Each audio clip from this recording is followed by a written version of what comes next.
Nick, what's up, man? Hey, Coach, how are you? I'm Welcome doing back. well. Yeah.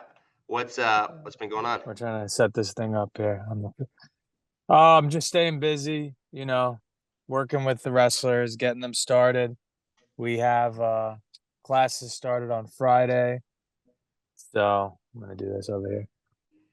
Classes started on Friday, so this is really their first week of classes here at the college, and then just getting them set up, with the scheduling and everything, because you know how that first week, 2 weeks goes. It's like I need this class, I don't need this class. Yeah. I gotta add this, I gotta drop that type of deal. Yeah, that's always a headache. But I mean, how's your support staff and that like with your, I'm not sure what Hunter College has in terms of like academic support and counseling and stuff for the athletes, but Yeah, one of the great things with our athletic department is we have athletic academic advisors.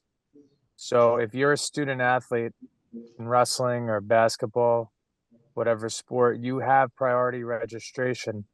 You're one of the first like groups of people who get registration prioritization. So that's really a big advantage, and that's something I explain to student athletes or prospective student athletes is that at a lot of other colleges, you got to wake up at 4 a.m., you got to hop on the computer, you got to fight with the large population of people just to get into that chemistry or that biology class, for example.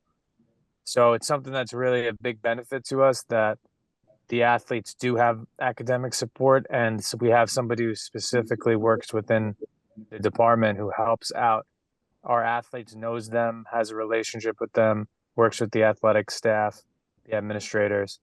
So pretty cool thing. Very, very cool. Very, very cool thing. And it's really important. It's something, it's again, one of those things like you'll see me do a lot of videos, right? And I'm talking about things that it's like the what I wish I knew type of deal. yeah. So there's a lot of that, right?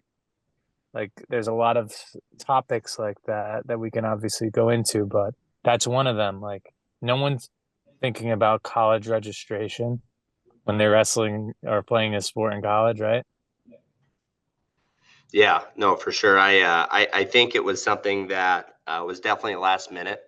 It's like you kind of like, all right, I know I'm supposed to go meet my counselor right now, and they're gonna say this is probably what you need to do.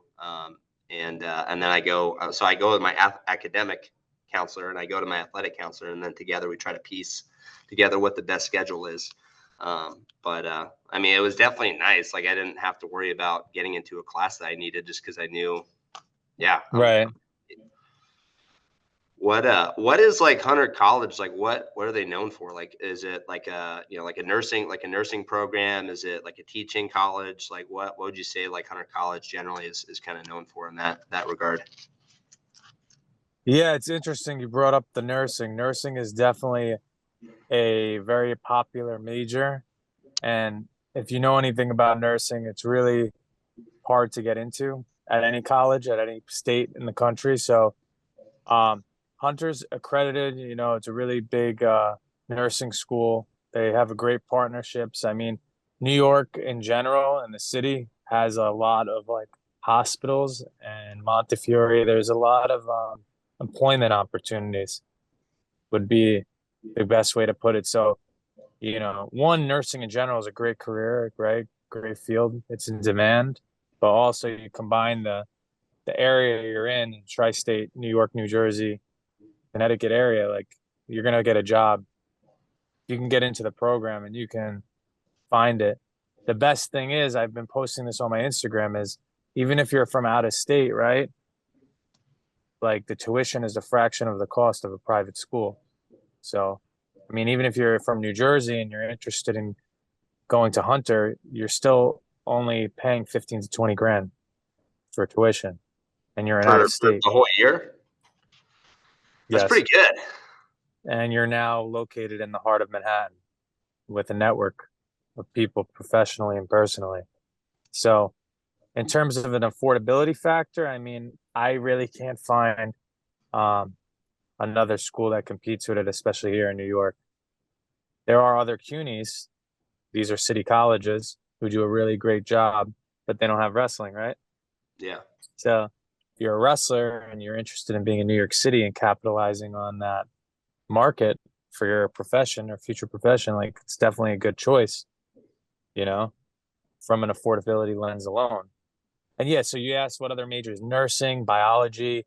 Obviously, we're in New York City, the arts, media. I mean, you're dealing with a lot of people who are creatives, who are into film, media, arts, things like that. Um, the science majors for sure, the chemistries, the biologies. You know, Hunter is a great affordable option. So it makes sense for a student athlete who plans on going to grad school for PT, OT, PA, that type of deal, right? Because you know how those schools are usually more expensive, graduate schools. And Yeah. so if you can go for your undergrad for at more of an affordable school, probably makes more sense from like a long-term perspective, right? But Yeah. those are some of the, but we, every business, we had a kid on the team, he did accounting, you know? So there's a lot, there's like over 50 plus majors. A lot of languages as well. People who are into that, romance languages, study abroad. There's all that whole dynamic as well. So you could get in where you fit in, you know, it just depends on your strengths and what you want to study, right?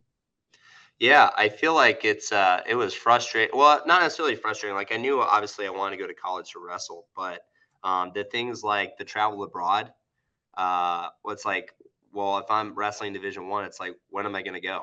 Like we always have practice, you know.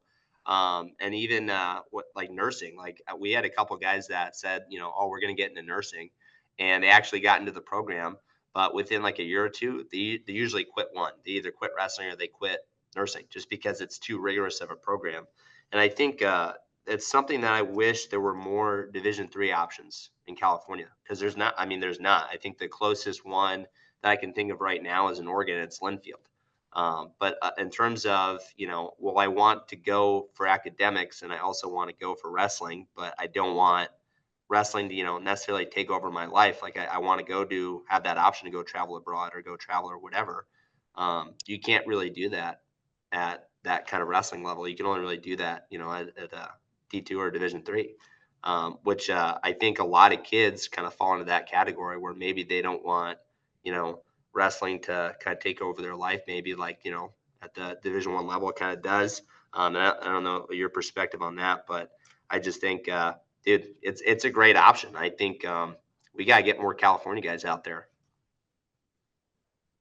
That's something we were discussing over the text, right? We were talking Yeah. about because you had posted a wrestler of yours. He's going to the Midwest. That's awesome. Obviously, historic program, a lot of success. Great place to be if you want to be successful, right? Um, yeah, I noticed. So, telling a story, I was out on the Nationals. I was out at the Nationals supporting a teammate in the Midwest there, and like maybe 8, 10 years ago.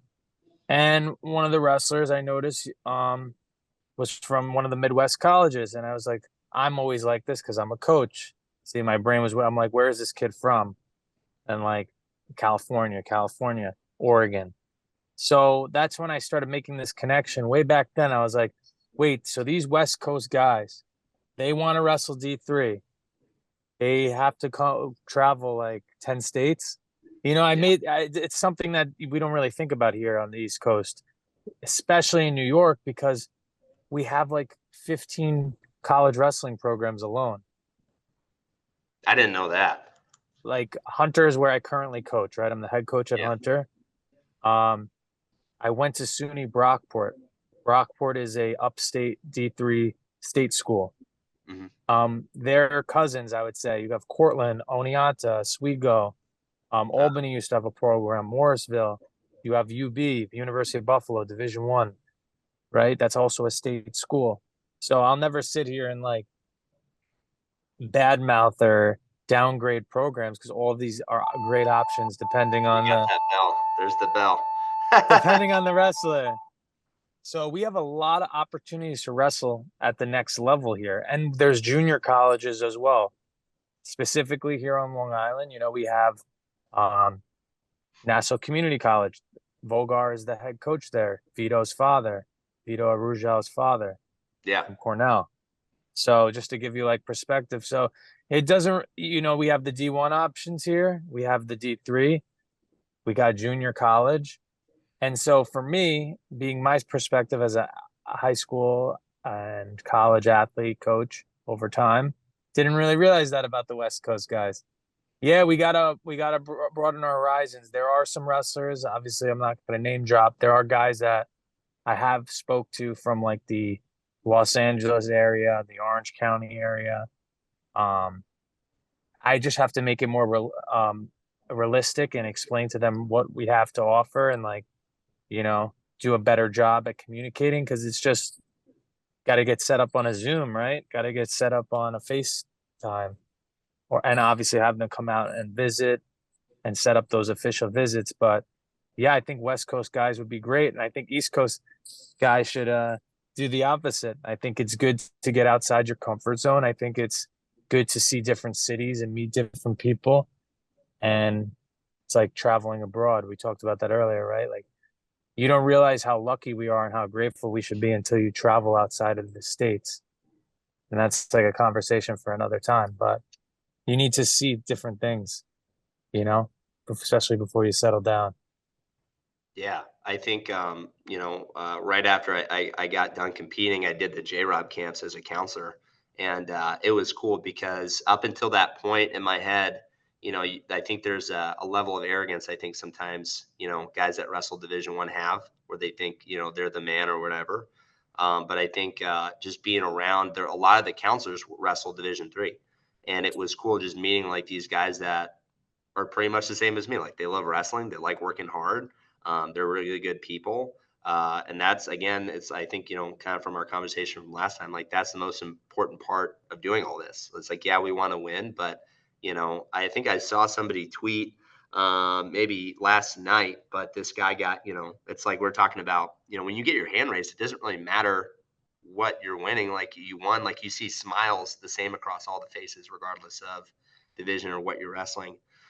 So I think it's good that I got out of California and I got to Mm-hmm. maybe out of the Division One kind of frame of mind, and I got to see all these other guys. And now as a coach, it's like that. I just want as many opportunities for the people that I coach as possible. And I think our kid that just went to Wartburg, I think that's a great opportunity for him. And I think there's other kids too where it's kind of like oh, well, I don't know if you know this either, but JC in California, it's just at the state level. It doesn't go nationals. So they don't So, get to participate in the NJCAA, like how it's just our they have community their own college state would. tournament. Oh, so that's why guys on their resume will write, "Oh, I'm a California, like a They junior say All college." American. Yeah, I Yeah. was trying to figure that out because I see it a lot, and I follow MMA pretty closely, and I'm a big fan of mixed martial arts. So I'm like, where did he? Yeah, it makes sense. Thank you for that information. It all makes sense now. Yeah, so they don't compete with the Iowas and the New Yorks Yeah. and the Minnesotas. And when you did J Rob, you were out in Minnesota. Is that correct? Yeah. So we did. So it once Jay had to basically leave the university. He's still like his office for the camps was still based out of Minnesota, and I believe he still lived there at the time. But that 30-day camp, where traditionally would be done at Minnesota, they started doing it in Wisconsin. Oh yeah. So it's yeah, one of the colleges there. We actually didn't have a wrestling team. It's I think it's Great Falls. I'm trying to remember the name of the town, but yeah, it was again, it was a really good experience. And just again, being around this one Justin Signorelli. I don't know if you know that name. Coaches at Alfred State. Yeah, I met him. I met him there, and he's funny. I kind of want to tell this story. When I first met him, it was outside of these bells. I freaking hate these bells. I feel bad. The person right next to me, he's right next to like the speaker where the bell comes out. He's like doing this all the time. He needs like headphones, canceling headphones. Yeah, Those big ones. Those ones at the range. That's what he needs. yeah. When I met Justin, he goes by Sigs, right? It's Signorelli. He goes by Sigs, and he, I wouldn't necessarily say he has an accent, but I also can't hear super well. So when we introduce ourselves, he's like, "Oh, what's up?" Like six, but he said like I thought he said sex. Like I thought he said sex. I'm like, what? I'm like, yeah. That's Well, he hilarious. told me I thought it was his nickname, and I thought it was his nickname for like a good couple weeks. Oh, for sure, you have an accent. I think I So don't if I know. came out there, I could only imagine. I would love for you to meet some of like my close friends and family. Yeah, It's always interesting. I told you this on the previous call. Like my cousin lives in California. He's originally from New York. We're pretty close. He's a couple years older than me, but even his voice has changed. It's just interesting. I love like geography and where you're at and how it changes. You know, I said this. It's yeah, very. It's good to get out, and it's just like going to the Midwest, right? Like your prospective wrestler. I mean, that's it's just a good experience to get outside your comfort zone. I think it's very important in life. Yeah, you were talking about the camp. We were talking about the camps, and you're in Wisconsin, so yeah, there's a lot of like UW Whitewater. There's a lot of D3 programs in Wisconsin specifically who perform very highly at the D3 national tournament for traditionally for decades. So they have strong wrestling presence. So I'm sure you picked up a lot, right? Working with those yeah. guys. Yeah, it was cool. Just like, dude, this is awesome because they're talking about there's like a whole new world opened up, and I had no idea about it. Again, just being in California, it's like they're Division 3. It's like, well, I kind of know from a distance like what that is, but just kind of hearing about these guys, and it's interesting because some of them were at rival schools, and now they're like Hmm. working the camps together, and their staff work out, so they're training together too. But it was kind of fun just to kind of be someone, a step outside of that and kind of just watching that, that interaction. I learned a lot about coaching from the wrestling camps. So when I was in college at SUNY Brockport, I used to work at the Cornell wrestling camps. Hmm. And Cornell University with Coach Rob Cole, he would run the camps at our college. So they would use our school as the site typically because we have our couple seat years, then they did it back in Ithaca. But long story short, I learned a lot about coaching in college ball by doing the camps. I would say that's a big experience. I was just talking about this recently, coach, and I wanted to definitely share that I learned a lot about coaching from being surrounded by such high level elite coaches and wrestlers and absorbing that, and also just being able to run campers and being responsible for high school wrestlers, in dorms that I was literally my dorm, right? 4 years, 3 years prior. So, for coaches out there, if you're interested in getting into coaching, right? Like how Coach B was talking about, he did the J Rob camps. If you grew up in any time period in wrestling, maybe except the kids like right now, like J Rob intensive camp, 28-day, like it meant something. If you saw a wrestler with that shirt at the tournament, New York, I'm sure in Cal, you knew that they were the real deal. That Yeah, they like get this after it. guy's tough for sure. You It, just got it that made a special bell. patch on. So that would be my advice for if there's coaches or your wrestling coaches or like some of those wrestlers necessarily have to be a big camp like we're talking about, just but I think will make your coaching acumen go. I'm sure you felt that way, right? Doing those camps probably made you become a way better coach, right? Yeah, I think especially I kind of got over the fan. I wouldn't say I was fanboying over Jay just because I knew who he was obviously, but I got over that and I'm like I'm here, like he's here, like what's the worst that could happen? So I just started like just sitting down and I introduced myself and started just asking the questions and it's a shame they stopped doing that because I mean for one it had just had like such a profound impact I think on kids, but even the camp counselors too. Like it's just was so fun and you get so much out of it. Does do you guys do any camps? I know you've done a clinic, you do clinics and stuff like that, but as Hunter College, have you guys done camps at all? Yeah, we're definitely going to continue to do those all American wrestling clinics. Hmm. And we're gonna work with the other, speaking of D3, the other programs like NYU, which is a pretty popular school, of course. Merchant Marine, which is more of a military based type of school, NJCU out in Jersey. So we're gonna try to continue to do these New York City like clinics and use that as our vehicle for doing camps for local wrestlers.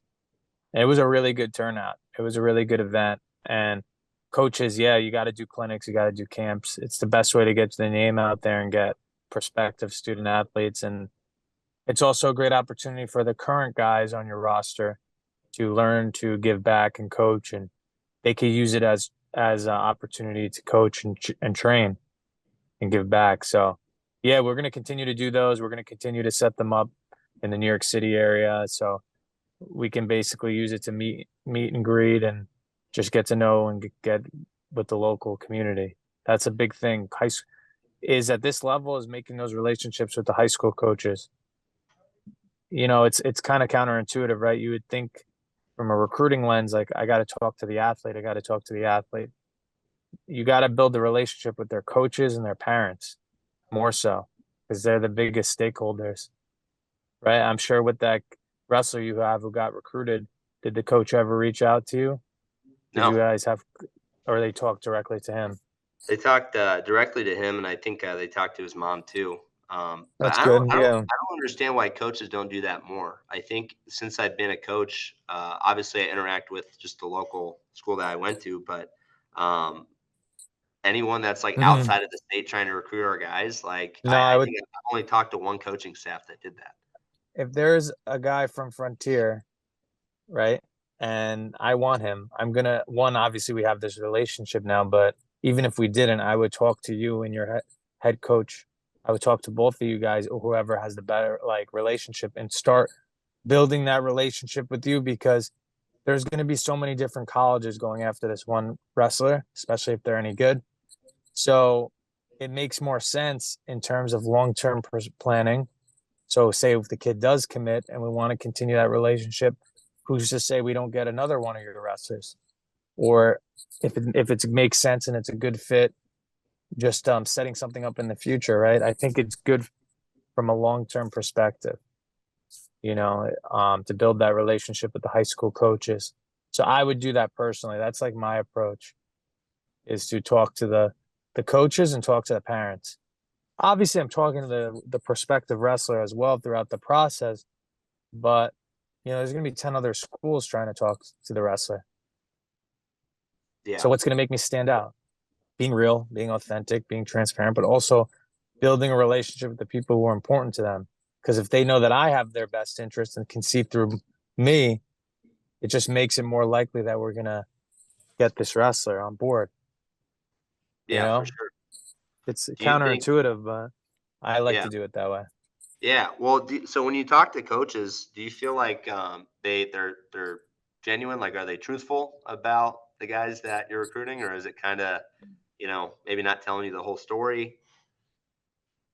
So it's interesting. Some coaches will tell you the truth, which I like. It's funny. Like they'll be like honest about the kid, and then other coaches I could tell are like exaggerating.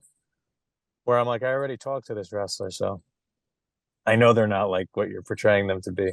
But overall, it's a very good approach. I found that has the best ROI is talking and building the relationship with the high school, the club coach, and the parents, because it's a long process from start to finish. So it really helps ease the transition, especially if this is a wrestler we really want. You know, Yeah. it's very important to build that relationship. Also, we're in New York, right? So I want to build the relationship with our local city schools and the teams in the tri-state area because we're going to be doing this for a long time. Like it's again, as a teacher, it's all relationship building. It doesn't matter how much you know until they know how much you care, right? Yeah, and plus, like if I'm a parent and you're recruiting my son or my daughter, right, to come wrestle for you, especially if I'm in California and you're in New York, it's like, well, you're probably going to be, their parent for all intents and purposes while they're there. Like, I'm not going to be able to be around them. I want to make sure I can trust you and that you're going to do right by them. And I think That's a again too, huge thing. yeah, that's like what, maybe the stakeholders is a little bit different at the collegiate level, but in the recruiting process, it's like, we're trying to find out more about you. Are you going to be a good influence on, our kid? But um, do you feel like I'm sure obviously again you build these relationships with schools, kind of in your area, with just getting like, what do you kind of do to in order to get people out to dual meets and your camps and stuff like that? Like, is it kind of just what you've been doing on Instagram and YouTube as well, or is it something that you're going directly to these high school rooms, you're calling up different coaches? We were able to host a tri meet with SUNY Brockport last year in NJCU, which is a local college. Long story short, yeah, I went through the PSAL, which is the Public School Athletic League in New York City. I have relationships with high school coaches in their program. So, not that they're able to make every single one, because when our season's going on, your season is going on.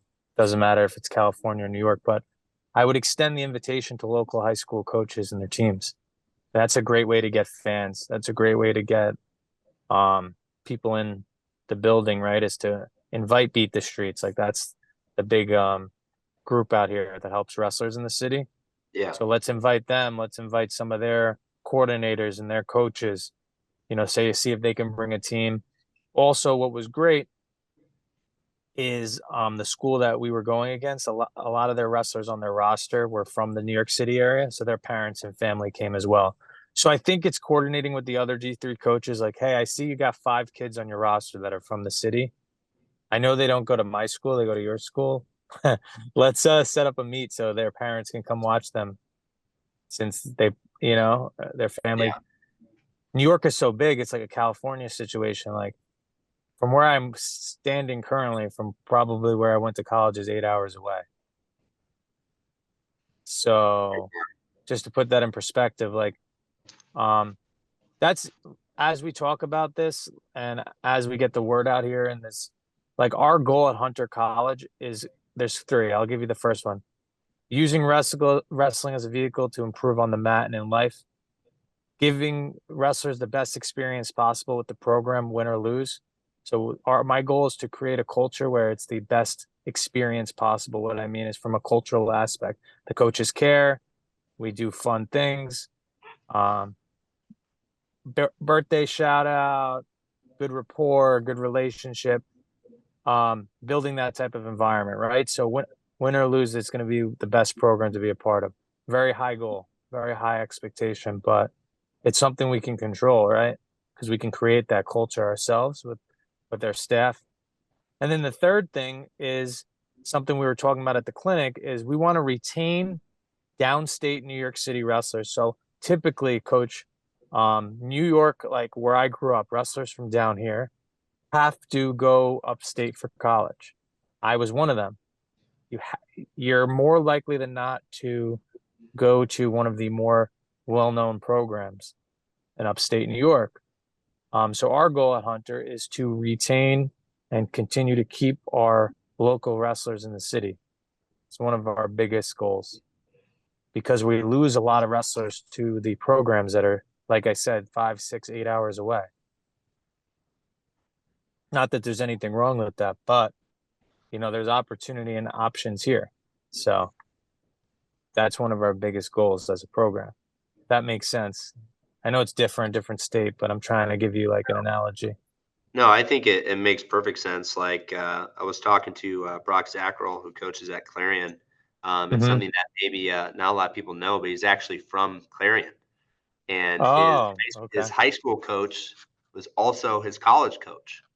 Like No so, way. he's from the beginning. It's been the same guy. So he lives there now, and he talks about he's like he wants to be there for as long as possible. Like his family's from there. He loves the town. He likes the rivers. Like he likes the school. And we both kind of were talking about, and I think it's kind of the same thing that you're talking about. Is we want people that are from this area to stay and feel like you don't have to go anywhere else to accomplish what you want to accomplish. You don't have to go to upstate New York, right? You can stay right here and wrestle for Hunter College and get the best experience possible and accomplish your wrestling goals. And I think that's when you have that kind of approach, like what you're talking about. Yeah, I think it sets. I don't know. too many people that would turn that down, if that's something that's, going to come to fruition, especially even with the job thing too. Of course, it has to make sense. Like we have to have your meet your academic and financial needs and the type of campus you want. Right. And not everyone's a good fit. And just like with the business, not everyone's can be a customer, right? You Yeah. can't just have so it has to make sense. It has to be the right fit. That's why I believe I have good relationships with coaches and athletes, because I'm not like a pressure person or anyone like that. I'm gonna do what's best for you, and if I think Hunter's not a great fit, I'm gonna connect you with like Coach Signorelli at Alfred, or like some other coach we were talking about on this call, someone else where I think, well, they have your major, they have your, what you're looking for. So that makes more sense for you to be in that environment. Because at the end of the day, it is D3, and the mission is to build the whole athlete, student, academic side, and athletic side. And obviously, there's a social component as well, you know? So, from my perspective, my coaching philosophy, like I'll always do right by the wrestler. Like if we don't have that program or we don't have what they need, I'll get them in touch with somebody who does. Because if it's like my mindset has always been like, just because I win doesn't mean Coach Batista can't win. It's Yeah. a win. We're trying to create a win-win. Like a great book, especially for teachers out there, coaches, is like Covey, 7 Habits of Effective Teachers, or People. You ever heard that? The 7 Habits? No, I A haven't heard that great one. book. Yeah, in this book they start discussing the like win-win and an abundance mentality, and understanding that just because you succeed doesn't mean someone else can't succeed, which is stuff we know. But I think it's really important for younger people, or like getting into the professions. It's really good for them to realize that, because we're so conditioned to be like, this is cutthroat. Like, if I can't have them, nobody can. Like, that's not good negotiation. That's not good business tactic. That's not how No. you build a sustainable program or business or whatever. So Yeah.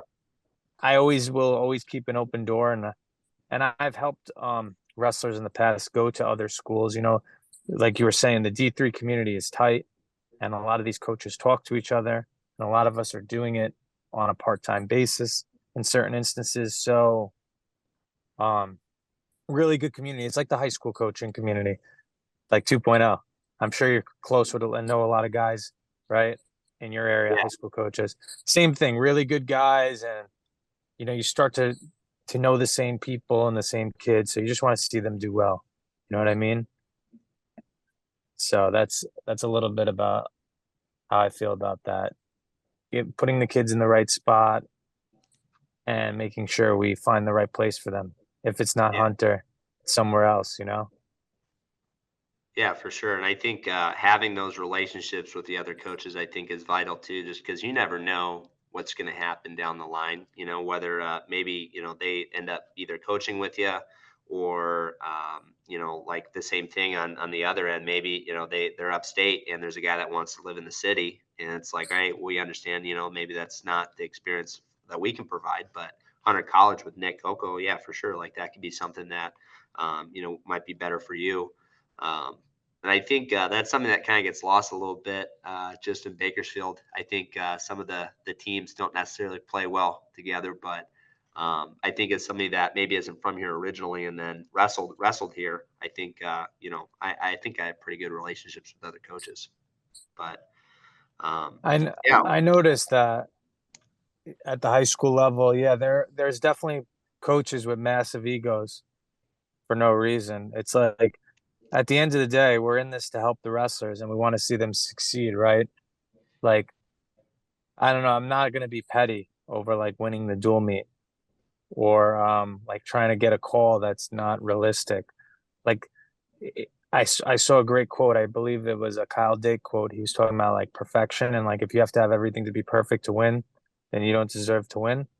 yeah, Something along those lines. I'm paraphrasing, but I'm a big believer in that too, right? Like If you need all these things to be perfect or you're like trying to cheat the duel, like why would I ever ruin a relationship with a coach, a colleague, or like a former classmate of mine to one, try to win a dual meet or just anything in life, right? Like I think we have to have the perspective sometimes, Brian, where it's like, is this really worth this to ruin this, over the I don't think so. I'm a big believer like there's times where I've been faced with like, am I going to put X over my relationship with Y? And I will choose the relationship every time because that's going to last longer, right? Than Yeah. burning that bridge per se. Yeah. I feel that Have way you been on personally. the receiving end of anything like that? And I mean, how do you kind of handle yourself in that moment? Not terribly. I definitely know people who have, but I really try to when it comes to like say we're coaching a dual meet, like I always try to talk to the officials beforehand, have them talk to the kids, and usually leading up to the contest, I'll speak to them and try to build like basic respect because I also know what it's like, right? Like to official, to coach, to be a teacher. So there's definitely, and this is a whole nother topic, there's definitely a lack of respect for um, people in sports in general, coaches, officials, things like that. And I think a lot of the time it's like someone being disrespectful to a waiter or a waitress. It's because they've never done it. Yeah. They don't know what it's like to work hard for something. That's the truth. So I think you got to treat everybody with respect, and it doesn't matter what job or what somebody does. Like I could tell everything about a person by how they handle those situations. That's me being honest with you on the Zoom here. Yeah. And we don't want our guys to be that way. Like we don't want to be the team that comes to Frontiers tournament and leaves the Gatorade bottles and the garbage on the side. You know what I'm saying? That's why all this stuff Yeah. is interrelated. It's all related. It's all character. It's all building the person. So it's like I'm more mad that you left the garbage on the sideline than if you didn't score the last takedown. That's the type of coach I am. I am, even at the college level. I believe that we will. If you do the little things right, you will win long term. Once your habits and your lifestyle and your character is aligned, right? I don't know, how Yeah. do you feel about that in terms of like it's different. You're building high school wrestlers, but from basically the ground up, ground zero. But do you guys try to reinforce like certain values or creeds with them, mottos? Yeah, I think the big thing is, try not to take shortcuts and then being grateful. I think in our area, it's again, it's different from maybe where I first started coaching. But there's a lot of I think good things that are happening around kids, and I think they don't necessarily notice. Maybe like I notice. Mm-hmm. And that's not necessarily a good or bad thing, but I think it's important too to always like be thankful and always, I always give homework like, hey, tell whoever's picking you up today, like, hey, thanks for giving me a ride. Make sure you're doing stuff like that. Because I think too, it's kind of like what you said. It's like we're trying to build complete people, and I think it's important to try to build perspective, like how good things are, even though maybe they're not as you think they are, But um, yeah, I think it's just trying to build a complete person, which I've discovered more and more as I've gotten older. You can't just hit them over the head with a hammer. Like you have to um, you have to show them the way a little bit more. Um, and I think this is something somebody else just pointed this out to me. Like, they're not only watching, what you say and what you do, like in a wrestling context, but they're also paying attention to how you treat, like, your girlfriend or your fiance or your wife, or how you treat your kids. Because even Oh even yeah. if it's on a subconscious level, like you're a parent when they see you interacting with your kid or your kid wrestles or whatever, they see that, and it's just like it's like maybe even an unconscious or a subconscious thing, and they notice that. So it's just trying to be, I think, just holding them accountable when I can, and then trying to be a good example, which is hard sometimes, especially when you wrestling gets emotional, um, especially like in matches. So just trying to stay grounded, I think, is what I've been trying to do. But Absolutely. And we're definitely not perfect, and that's okay. And At times we definitely will get emotional, but it's important to stay grounded, like you said, and being calm. And I think that as I'm getting older, I'm becoming more calm and more patient. Yeah. I've I've definitely always been patient with the athletes, but um and my students, but definitely staying calm in the sense of like when there's a bad call on the mat side. So I had a college coach, story time, and he was very limited in the corner. He talked a lot in the wrestling room. He pushed us to another level and drilled us to death. Drillers make killers, on everything on the whistle. And we were really good because of it. We had good reaction time. We had good series because there was no like fluff. There was no like hanging around. But when we went to tournaments, the communication was very limited. And I actually understand it why now, because it's simply put, there's not much you could do when you're in the corner. It's a little different with high school, of course, head up, back straight, snap, very, Yeah. very basic command style, basic commands. But moreover, my point is, I think that less is more, and I think we can do better with that as coaches, even myself. Like stay like giving them the time, right, is like really important. So they're not clock watchers, like 10 seconds, 15 seconds, that type of thing. But also, I too much instruction is confusing for the wrestler. I, I'm a big, this is more of where I'm like leaning towards as I get older now. Yeah.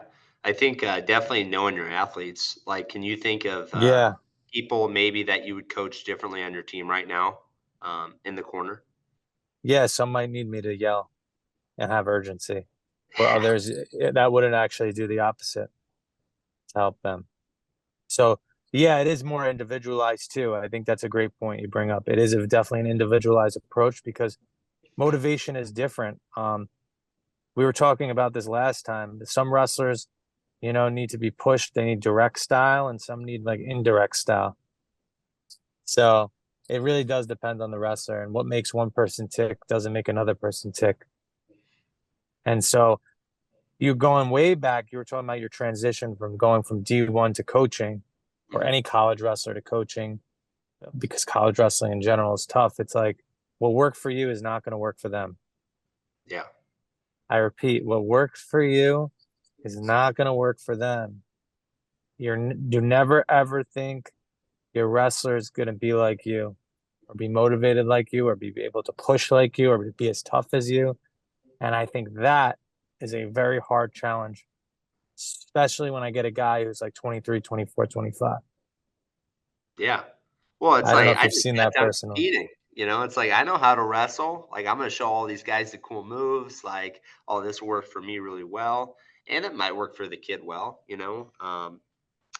But it's again too, it's like it's the ego thing. It's like, okay, well, it's actually do some more investigation. Like you don't necessarily need to take everything that you know and try to overload the kid. It's like let's be a little bit more strategic in maybe how we teach some skill, right? And it's like, are they actually in maybe a place, the right place fundamentally as well as mentally to receive the message that you're giving them too. And I think that, I mean, that stuff right there, I think that just takes time to kind of get that knowledge or maybe even that wisdom. I had Manny Rivera, who was my college coach for a few years. He gave me some of the best advice because I started coaching club my last 2 years of college, and I kind of asked him, I was like, what is something that you learned like as a coach that you think kind of changed the way that you did things? And he's like, kind of like what you just said. It's like you know just understanding that guys are going to be different. They're going to perceive, things differently. And if you just on it again, like I'm just going to show them everything that I know. It's like, well, that might sound great, but that's probably not what's going to happen. They're probably not going to actually learn everything that you throw at them, just because it takes time, or they're just different people too. Definitely. From a technique perspective, I've moved more from moves to concepts. So I'm big on teaching concepts and teaching positioning over moves. I think where we make a mistake in American wrestling is like trying to remember the moves and having the high school kid or the college kid go out there. Well, I learned that when he does this, I do that, like robot. Yeah. And that messes us up a lot and it makes kids overthink. And then we can get into the mindset challenges and the mindset perspective of the sport, where I think as coaches, we have to teach concepts constantly. Like, for example, high head wins, scramble towards the legs, always go away from the pressure on bottom. I'm just throwing out rant. They need to learn. And obviously, we're going to do drills and we're going to do skills, but we need to ingrain these concepts, these wrestling themes. Don't step over a whizzer 90% of the time. Yeah. Yeah. Especially at the lower levels. But these certain like principles, just like we want to reinforce like our values, like our gratitude, our joy, our accountability, work ethic. Every program has values. You were bringing up the Phil Jackson ones last time. I thought about that recently. Um, but these values, like we want to reinforce our cultural values. We want to reinforce our wrestling values. Like I just did a story on Instagram. 3 times you should shoot. My college coach used to always say it when you're changing ties, changing levels, or when he shoots. Then there's no more confusion. When we spell it out, A, B, or C, there's no more, hey, coach, when do I do this? Or I didn't know when to do that. And they're telling, and you're like, what do you mean? We do this drill every day. So we have to kind of give them these like binary solutions, you Yeah. know, and like it's like with a leg ride. If he sits into you, you do this. If he sits away from you, you do that. Boom, boom. That's it. You can't give them too many choices and options. A or Yeah. B. You Because know that. they get overwhelmed, or this is the most frustrating thing too. They know that, like, if you ask them like how are we supposed to clear, this happens all the time because that's what we do on top is we like find the cross wrist. So if guys Okay. spiraling right and you go the same side and they have like the thigh pry, they just feed it to the wrist control.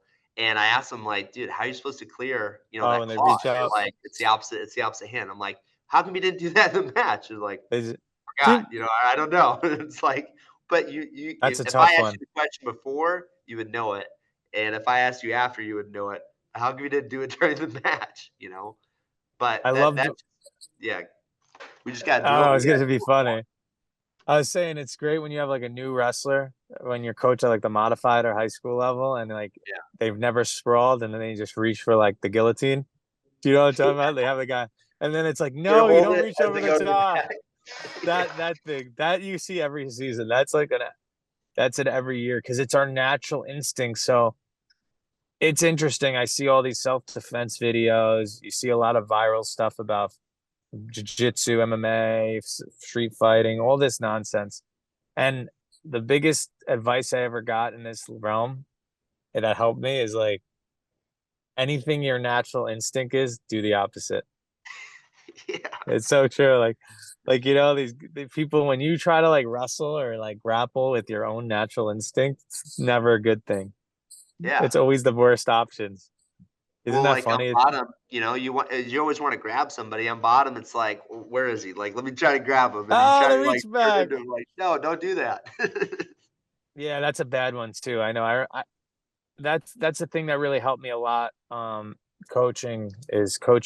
I'd say youth would be number one, like elementary, K through 6, like youth, being able to coach youth, which is very like fun and games and basic, makes you a great coach. Because if you could keep teaching them, you're gonna have no problem teaching the older kids.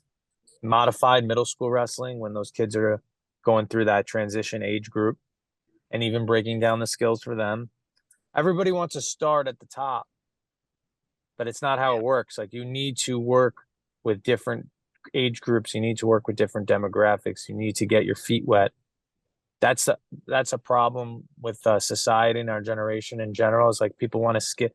They want to be in the front desk position. yeah, It's like you got to work your way from the back. Like I was doing the wrestling camps, like learning from these greats, keeping my mouth shut, just observing. yeah, People don't want to hear that though. That's the reality. And I have no problem like having those conversations with our wrestlers on our team, like just being transparent about the reality. And that's why I'm very happy with the role I'm in. I can feel confident recruiting and promoting Hunter College due to the affordability factor. Yeah. The number one objection right now for recruits is price. Yeah. Is price and cost of college, and a lot of student athletes are opting out of college and going different ways and different routes. So that's a big part of our job now, is having the student athletes see the value of college. So, and what's in our favor is our college is not, you know, 50 to 75,000 a year. No, I think that's a good point. So Um, I'm go, very confident in that. That makes yeah. me feel very good. Like, I did a post the other day. I don't know if you saw my story. Which one? Flo did a video and Askren, and they were talking about D3 and D2 and price of college. You should, and so I like piggybacked off of it and was like, yeah, you don't have to go into 200K of debt to come to Hunter. And I used it as like a launching pad for our program because it's a very affordable, um, bang for your buck, like Princeton reviewed. The school has tons of accolades. Like there's not the academics isn't the issue. If you can get into the school, it's a very good option. If you have the grades to get into our college, Yeah. it's still a well-renowned institution in the metro area, you know? Yeah. Well, I think that's kind of like what I was talking about earlier with one of our wrestlers that went to Wartburg. Is like he was a really good student, but maybe like wasn't like down to go Division 1 or Division 2. Like, okay, he wants to go and wrestle in university. He doesn't want to go to a JC. Again, he's a really good academic student. It didn't make sense for him to go to a junior college. It's like I wish I would have known you before, man, because then then I could have gotten to his ear a little bit. But um, Right. yeah, kind of. This is going to No, be your third absolutely. year. This is going to be your third year as head coach, right? So is this you have 2 recruiting classes so far? Too. So But what? Go ahead. here's the thing that was the challenge. So D3 wrestling canceled for an entire year due to COVID. Hmm. I don't know. So they canceled the NCAA D3 championships in 2020. Yeah. Okay. And then in 2021, there was no season at all. And then really the first year back to wrestling was 2021, 2022. I know everything seems blended together now since this, but the point is it affected our recruiting pipeline because New York City wrestling, which is our foundation, right? The five Yeah. boroughs, they didn't have high school wrestling. Their wrestling was very limited during this time period. Yeah. So obviously the kids aren't developing, kids are graduating, people aren't going to college, everything's on remote. So why I bring this up front is we're starting to get out of that finally. So now we're starting to get momentum. We're starting to build our recruiting database. We're starting to build these relationships. But when I first got into the position, there was obviously challenges, but also just logistically, it wasn't really. The moves that could be made are very limited, right, due to the external factors of the world. So my point is now that New York State wrestling, like we didn't have a state tournament. I think they something similar happened in California Yeah. as well. They did the New York State tournament in PA. It was not the real one. It was unofficial, official, whatever that was. I don't know. That does not apply to me. Yeah. Like, yes, that's awesome and that's great. And of course, if I was in their shoes, I would do that. But my point is that the pipeline, there was a crack in our recruiting pipeline, especially because of those things. But yeah, we have like 10 plus incoming freshmen, Awesome. and we have some returners as well, guys who have experience wrestling in college now, and they'll be a great pivot and a great force. So it's really exciting, and it's only going to go up from here now that you know we're getting some momentum and we're doing these clinics and getting out there and we're talking to other coaches and building those relationships. It takes time. It's not easy. It takes time, and um, I'm really excited for the future because I know by 2024, 2025, we're going to be in a really good position Yeah. be, because we'll have the. It takes time to build the brand, build the name, you know, build the consistency factor, especially coming out of that situation, right? So that so we definitely stuck it through, and we're getting new staff and getting new people involved and alumni, and things are just looking really great. It, but it will take time. Great things take time. Nobody wants to hear that. They want it right now, right away. They want to be at the top. This doesn't not how it works. Not on the Yeah, mat, not in that's life. human nature. Instant gratification, it's something we have to resist. And I guess you see it more because you're dealing with your younger wrestlers, the phones and Oh all yeah. that. So that's a challenge. And obviously your students. So what do you tell them? How do you help It's people see with the Yeah. So with truth? this, it's actually it's not as bad. This I guess group that I have right now teaching, it's not as bad as it was last year. Um, and yeah, I don't know. That's good. I think for the most part, I just tell them like, listen, like if I try to make it relatable, it's like if you're at your work, or if you're at your job, and you're always on your phone, you're not getting your work done. You might get a warning. We might have a conversation, and if it happens again, you're fired. I'm gonna find somebody else. If we're on a date and you're always on your phone, you're probably not going to get another date. You know what I mean? Like if it's just being present, and I think that's how you build relationships. And I think when you pitch it like that, kids generally, I think everyone still wants to have relationships with people. Whatever that may mean. Um, so I just try to make it relatable to them. Just try to be present. It's like we're in history class right now. Some of us don't want to be here. There's going to be times in life where you don't want to be places, but you have to be. You might as well get something out of it. Yeah, absolutely. That's great advice that you give them. It's important to be present. First impressions matter and they matter a lot. But you know what even matters more? Second impressions. So, yeah, it's really important to be on time, to manage things appropriately. Yeah. As we get older, we understand we're really the ones who are super busy with our Yeah. personal and professional lives, you know, um, parenting, marriage. And it's funny, it's like if I could be here, you could be here. And it's Yeah. also like I have more leeway for the older people that like our peers than the younger Yeah. people because I'm like, I get you're actually busy. I know Yeah. you're busy. It's okay. Like, don't worry about it. When it's like, I forgot to call you back. I'm like, no, like, don't worry about it. Yeah, it's important to be flexible, but I like that you make it realistic, being present, being in the moment. You know, that's a big part of wrestling too. I think the biggest way for us to make it like a gateway to success is to show them how wrestling is applicable, not just to wrestling, as counterintuitive as that is to be. Like, No, in I order think for it us to makes win sense. more and build championships and build programs, is to stop focusing on winning. Do the Yeah. right drills, do the right conditioning, do the right competitions that create winning, live, sprinting, lifting. Oh, yeah, let's be competitive on our PR. But I think by creating that culture and creating that environment, that's how we're going to create success in terms of the scorebook.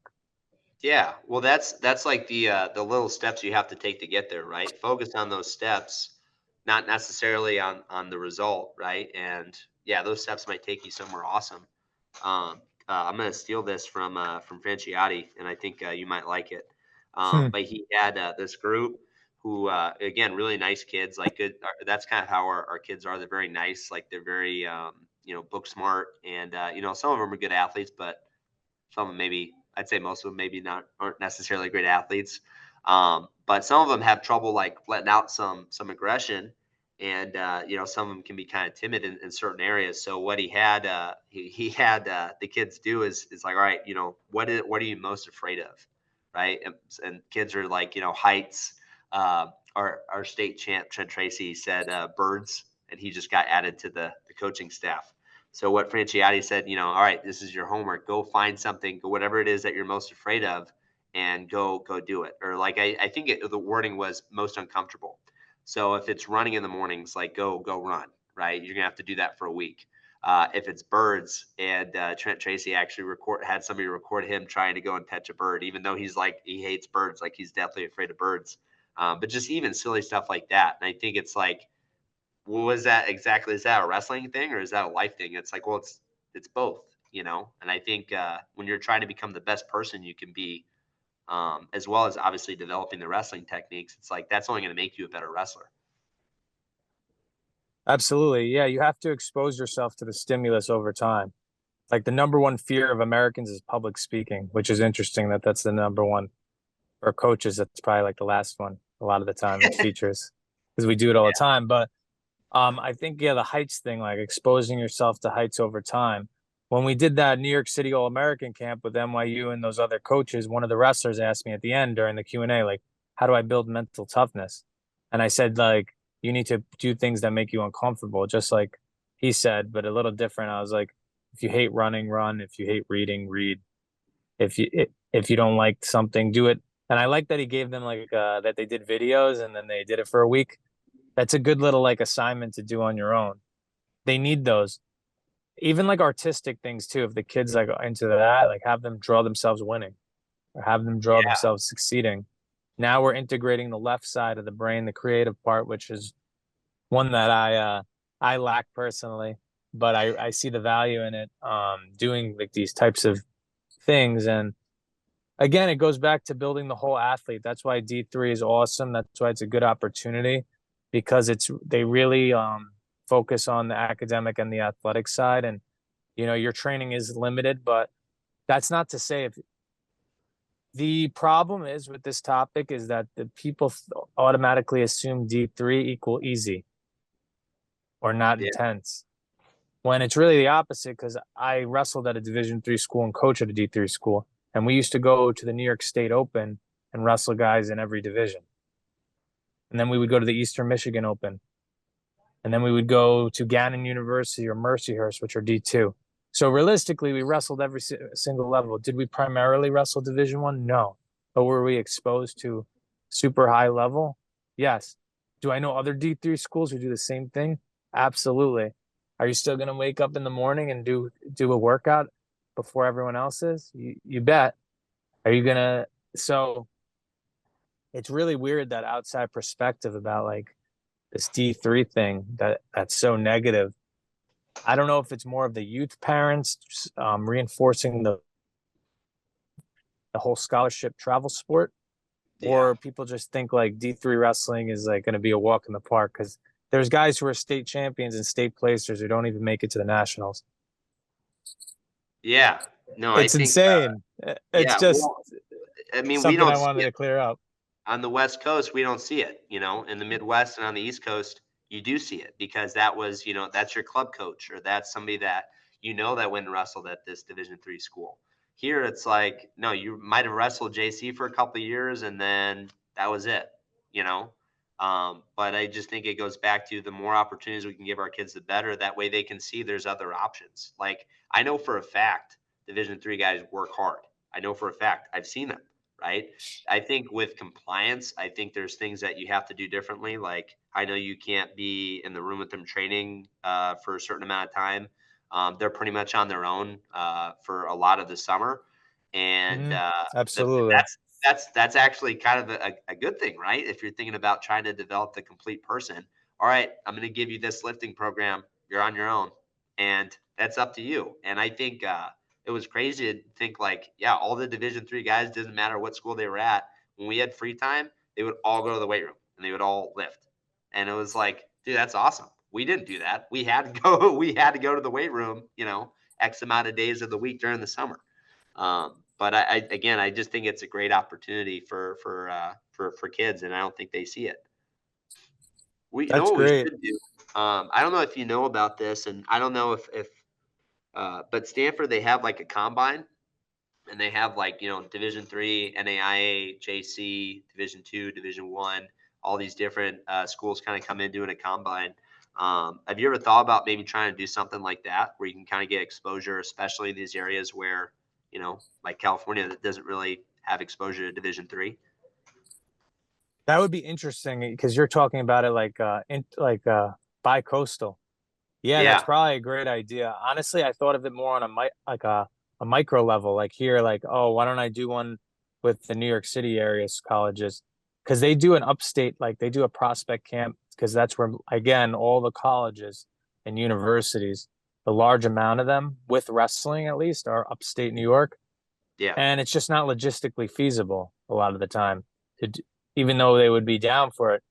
Yeah, on a macro level, that's probably a great idea. Hit the southeast of the United States, hit the West Coast, try to get them more exposed to what we have to offer, what we do. We get a lot of recruiting questionnaires from Georgia, Florida, the Carolinas, Hmm. Arizona. We had a wrestler that I coached who was from out there in the Southwest. So it's not completely foreign. Like I said, I've talked to parents and wrestlers from like Southern Cali about coming to the city. So it's not completely like out of the picture. We definitely should. I think that's a great idea. It's definitely something I'm going to write down and brainstorm a little bit. And I definitely want to start doing it on the micro level here. Just like we Yeah. did our camps, our New York City All American camps. I want to start doing like New York City Combine. But yeah, there's compliance things. There's a lot of things that are outside of our control as D3 coaches. With basically you're their coach for 6 months, October to March, October to Nationals. You're their coach, of course, all the time here and Yeah. here, but they need to be able to have the intrinsic motivation to work on their own. They need to, yeah, you could provide them workouts, strength and conditioning. A lot of schools that are D3 have strength and conditioning programs. I'm a big advocate for it. You see me going crazy on the socials about it because it's something that makes a big difference in performance. If Brian knows a double and Nick knows a double and they both drilled it with pretty good technique for 10, 15, 20 years, it's going to be the guy who's more explosive, more conditioned with greater levels of strength Yeah. because it's a matter of efficiency. So I always say, and something, because this is kind of my background too in college, is like exercise physiology, physical education. If you have two equally skilled wrestler A and wrestler B, the one who is stronger is going to win, most Yeah. likely, because they're not going to expend the amount of energy required to get that said takedown or turn. You know what I mean? Hmm. It's a very simple formula, but um, a lot of wrestlers and coaches don't realize it. It's getting better, but Yeah. I think we need to reinforce the lifting. I believe what you said is great. The D3 athletes are forced to be self motivated. You're forced to. It's either be self motivated or lose. Absolutely. That's Gotta have again, that it's the intrinsic AB. motivation. Sometimes I got to give them that type of response, Brian, with things. You got to like spell it out and be real with the wrestlers and explain to them like you need to obviously be working. If you're not, someone else is, right? And yeah, I think that's a good point you made. They outside of the season, they have to do their work on their own and be motivated. And I think that also that's why I'm a believer, even though people might not think I'm a believer in the club wrestling model, because I think wrestlers need to have a different voice than the high school, than their coaches all year long. It helps them get a different perspective and develop their skills. I just believe that we as high school and college coaches, like you and I, right? Like if someone's going to a club in your area, that club coach needs to communicate with you so you don't overkill. So I did a Yeah. whole so we're not, and like you should be doing more fundamentals and conditioning. And I think at the club they should be doing more of the stuff that you guys don't necessarily have a chance to. Like I think spending the club practice doing conditioning is probably a waste of time. Yeah. Because it's your Because secondary practice. Why not pick an area maybe that you didn't cover today for, your high school practice, your middle school practice, or why don't we continue to drill that thing that we did earlier, and now we have a fresh eyes that's going to watch us do it. But I think that's exactly, a good point. it's an extra skill session, so we have to prioritize that, and there's just got to be communication on the all great observations. I really like the like what you said about the combine, the Yeah. prospect camp. That's definitely a great idea on a large scale. Yeah, well, we'll have to that magic bell's gonna go off again soon, but All we'll have right, to follow up about that too. I think that's a good idea. Maybe we can get you in Bakersfield somehow, but I think that would be fun. that would be awesome. And Bakersfield, is Bakersfield like a big area known for skateboarding? Not particularly, but there's a lot of I don't know. I don't I was skateboard. just asking. I was just asking something. Maybe that's Carlsbad. Maybe that's the other part of California. I just remember growing up, there was always like stuff coming out on the West Coast. This is pre-social media. Yeah. skateboarders, surfing, like all that stuff. And you'd Yeah. find out where the guy was from in the magazine, and it'd be like Bakersfield, or like, you know, it'd be like one of these random towns, and you're like, I want to see that place. You remember It's those days? Like, yeah, it's a kind of a farm ag town, and it's in a oh, valley, so okay, you it's can't see the rural. ocean. So, but Oh, yeah, okay, yeah, you're in the you'll have to valley. come see it. Absolutely. No, I would totally be interested in doing that. That would be an awesome trip. That would be a great time if we can set up like next summer, maybe Yeah, like a clinic or something in August, maybe something like that. Because I'm always open for that. yeah. Make a trip out of it. Check it out, see different things. But any anything else coming to your mind? I know we got to wrap it up. No, I'm just excited. I'm a Hunter College fan now, so I'm excited to follow along. There's that bell. Anyway, he did it. I would say last thing, if there's a wrestler or coach who's interested, you know, obviously you could Coco underscore or contact me directly on my email. My email's there. And if you're a wrestler, just fill out the recruiting form.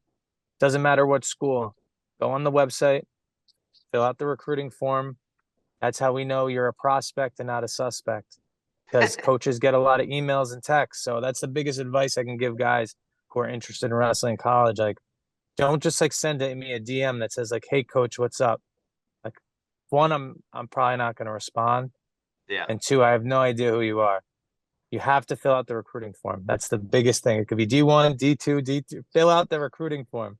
That's my big. That's my big advice for the listening, the younger guys. All All right, right, coach. coach. Nick, Thank you thank you. so much for the platform, man. I really appreciate you reaching out and getting me on here. Yeah, you're welcome. Thank you. It's super nice to meet you and start building this connection on the West Coast. I think it's huge for the sport.